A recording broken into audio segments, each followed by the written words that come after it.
In today's video, I'm going to be testing if you can edit 5.4K D-Log footage, also HLG footage from the DJI AIR2s on an iPad using Lumafusion. I'm going to be showing you how I color grade, how to do transitions. So let's get into the video. So I didn't think this would be possible, but I just wanted to test it out just because I am using my iPad more and more for video editing. So first of all, I've done a really quick edit using Final Cut Pro, which is my go-to editor. So using the footage, this is the Final Cut Pro version.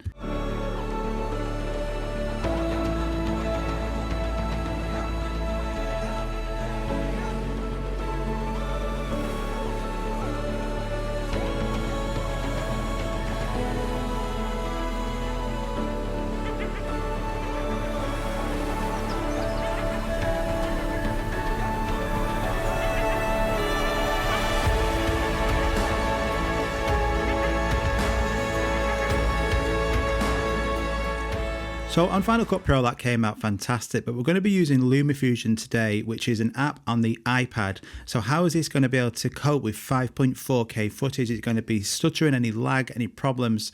I personally don't think it'll be possible, but I've got my hard drive connected, all the files are on there, so I can access them on the app. So I'm going to create a new project in the bottom left hand corner just by clicking here. You can name your project. I'm just going to name it DJI AIR2s 5.4K.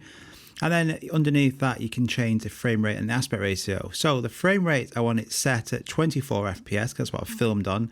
The aspect ratio is going to be the size of the actual export. So I want it to be 16.9 landscape. And then the color space, you can do HDR 10-bit as well. I'm just going to choose standard Rec 709 10-bit for this actual project. So now I've got that project there. I need to access my files. So I'll click in the top left-hand corner. And then from there, you can see it says files. So where I click files there, well, that will give me access then to the hard drives. Click on files. And then you want to click on add link to folder. This will then show my hard drive, which is connected, and then here you can see that's the folder there. So that is now accessible. By clicking on that, there's all my clips, and I am using a Samsung T5 SSD. You can see now once them clips are on, it actually loads up. I can press play on here and look how smooth that is playing back with no problems whatsoever. I mean, this is incredible for an iPad. This is 5.4K footage as well. Some laptops can't even render and play back 4K smoothly. So I have done a full video about this, how to put clips on the timeline. So go and check that out from a couple of weeks ago. But I'm just going to be going through now quickly, going through those clips and just choosing in points and out points and then putting them onto my timeline. Like I said, I did a video on this a couple of weeks ago going into depth, so I'm not going to go into too much about this, about how to put clips on the timeline. I'm just going to fly through them now, but I want to concentrate today on how I'm going to be color grading using this app as well, and then showing you the final result using Lumafusion. So now the clips are on the timeline, I'm just going to go through and just make some minor adjustments and move clips if need be and just check everything's okay. I don't need to cut out it properly because I'm going to do that shortly when I add some music. But I just want to make sure that there's no sudden movements or jerky movements and everything is just nice and smooth and flows. So you can see now on the right hand side, this is from the edited final image and you can see the blues. The D-Log footage is really flat. And just imagine this and think of this as raw photos. You know, they're going to hold a lot more data using D-Log, but the actual result looks really flat. This is because it then gives you so many options then to color grade, either using LUTs or your own color to get it to your desired end result. So you can see now that that looks pretty awful. That's because it's so flat. Let's first of all add some music because we want it all to tie in together. So I'm going to use Soundstripe, which I use all the time. And the song that I use at the start, this is called Heal the Sand. So I'm going to add this on. When I've downloaded this track, you can add this direct to your timeline. And I'm going to do the same with some sound effects because I want some beach waves and a few seagull sounds, things like that. If you want to check out Soundstripe, it will be linked in the description below, but I use this all the time. You'll see now in the top left corner it says imported. These are those music tracks. So I can drag these under my actual video clips. So I've got the main track and then I've also got the sound effects. I'll leave the sound effects just for now. And I'm going to cut down this music track to where I want it to end and also have a starting point. So I'm going to use the cut button here, which is that scissor icon, and just cut that music track. And then I'm going to get rid of the start of it because I want it to build up pretty fast. So I'm going to have it starting here. And it just does take some tweaking around to make sure you get it correct and all set up nicely. So once that's under that first clip, you're basically just going to go through the actual tracks. And then when you hear a beat in that song, that's where you want it to cut to. You don't have to do it every time because then it becomes too obvious. But once you've done that, that's all ready. And I want it to then fade out at the end. So at the end of the music track, I'm going to put a transition. And I'm also going to do this same on that last video clip, so it fades out to black. You don't want it to just suddenly cut. There's nothing more annoying than that. So it now fades out great. And at the start, you can also fade it in if you wish. So now I've done that, this gets down to the gritty part, which is going to be the color. As you can see, that's really flat, so we need to add some color to make it look brilliant. So by clicking on the clip and then the pencil icon, we have this new menu. So we click in the bottom right color called Color and Effects. And in the top, you've got User LUTs and you've also got color profiles. I'm going to go through some of them today. So under LUTs, you've got some really nice pre-installed LUTs. So this is a Filmic D-Log. And then where it says blend, you can also change the blend mode to have it more intense or less intense as you wish. And you can show the difference just by going through some of these, what the original footage was like and what it is like now. So that's good. We can also go onto the color presets and then you can look at some different ones here. I like the vibrance one, that's pretty good. And then from here you can change the levels. So the brightness, we can bring that brightness up and down on this slider here. The contrast, we can increase that contrast a little bit. And the saturation, you can turn it down or up. I used to turn these up, especially for beat shots, but don't overdo it. You know, don't overexpose it or over put this vibrance up. It's just going to look really fake. So pull that vibrance up a little bit there. We can then change the highlight and the shadow radius as well, the highlights amount and the shadows amount. And this is subjective about color grading to how you want this to look, or you could just use one of the LUTs, add it on and away you go.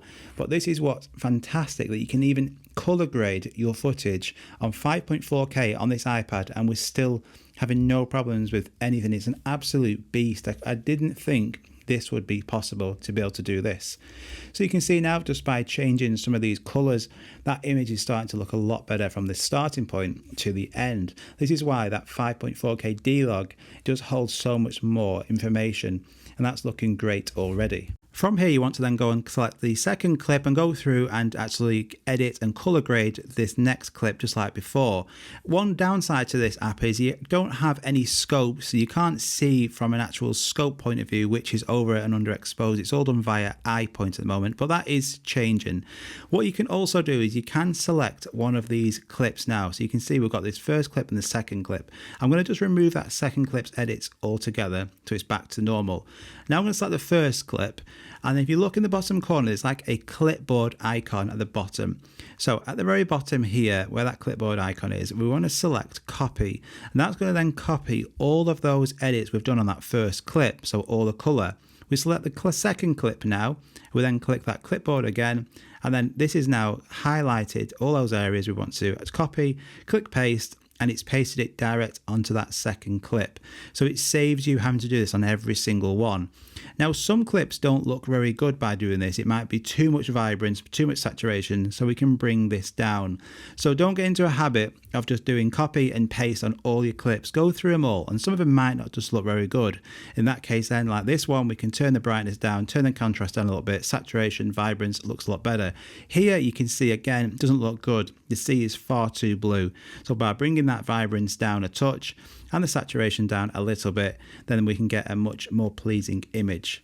Okay, so now let's add those sound effects we added from Soundstrike earlier. So let's put them onto the timeline now. Now you want these sound effects to be obvious to the viewer but not too overpowering. So by clicking the pencil icon and then click sound, we can bring that volume down. So bring it down a little bit just so it's a subtle, actual notable from the viewer's point of view.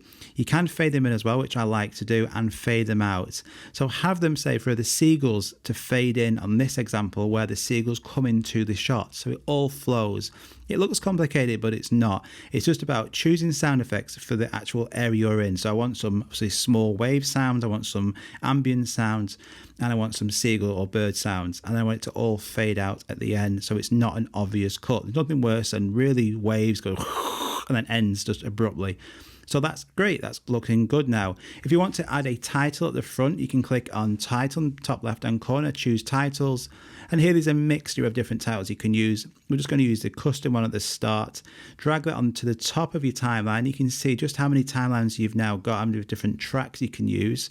And then here I'm just going to choose easy like Sunday morning. And then you can click on the size icon and you can move it up and down. You can change the font. You know, it's really good and handy how you can do this. I don't use titles a lot, but I know a lot of you do, and you asked this question before. So yes, you can add titles. And if you want to as well, I'll just show you this when I move back onto the timeline here. You can, again, just click on that clip and then choose transitions, or manually go to all the different transitions here. You can see you've got fade to black, dip, cross dissolves, all the actual normal ones that you would expect. You've got really good transitions on here.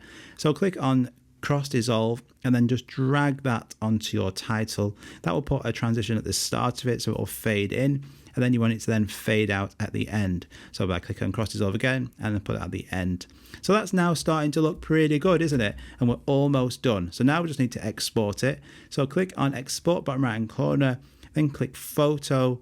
We want that in the highest quality. These show the different resolutions that you can choose. So I'm just going to choose the very bottom one, which is the 4K option.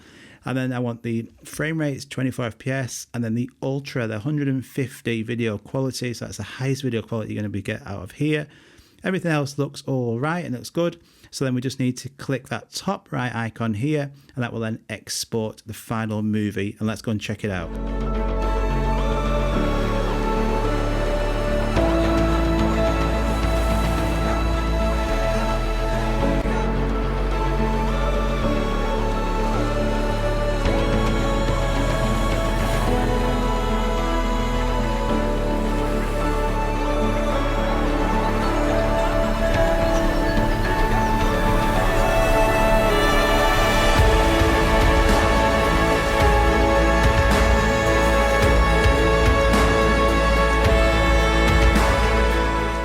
So that took all of 10 minutes to edit that on an iPad using a DJI AIR2s 5.4K. Absolutely incredible. So I hope you enjoyed that, guys. I will do some more of these, but it just shows you that you can edit your footage on an iPad. Remarkable. Take care, guys. See you soon. Bye-bye.